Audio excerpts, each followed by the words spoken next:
We did. The people. And there again, the people.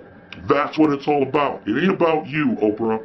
And I'm not going to get into your religion, but you did make one comment on one of your things. You were talking about in the Bible, and it bothered you that, and I'm speaking this directly to her. I hope she sees this. Someone should direct her to this. I'm not afraid to speak the truth.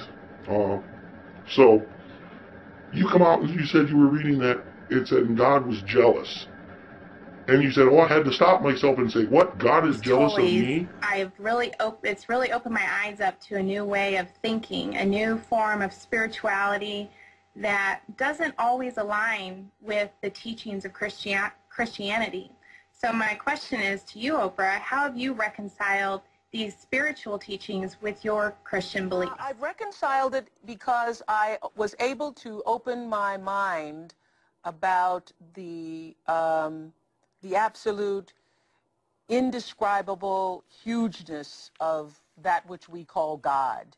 I took God out of the box because I grew up in the Baptist church, and there were, rules and, belief systems and doctrine. And I happened to be sitting in church in my late 20s, and I was going to this church where you had to get there at, 8 o'clock in the morning, or you couldn't get a seat, and a very charismatic minister, and everybody was just, into the sermon. And this great minister was preaching about how great God was and how omniscient and omnipresent and God is everything. And then he said, and the Lord thy God is a jealous God. And I was, caught up in the rapture of that moment until he said jealous. And something struck me. And I was like, I think about 27 or 28. I was thinking, God is all, God is omnipresent, God is all. And God's also jealous. God is jealous of me. And something about that didn't feel right in my spirit, because I believe that God is love and that God is in all things. And so that's when the search for something more than doctrine started to stir within me. And I love this quote that Eckhart has.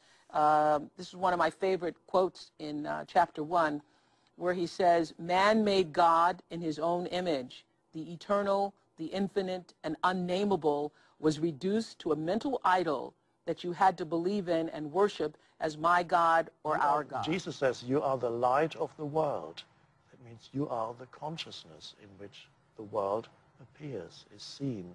So you believe what happens to us at death when the body dies? You don't have a belief. I don't give it any thought. You don't. God, in the essence of all consciousness, isn't something to believe. God is.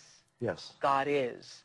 And God is a feeling experience, not a believing experience. That's right. And if your religion is a believing experience, if God for you is still about a belief, then it's not truly God.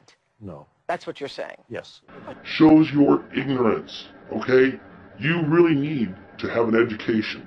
God isn't jealous of you, okay? If there's a God or not, he's not going to be jealous of you. I'm not jealous of you, and I'm poor, and I live in a moderate living.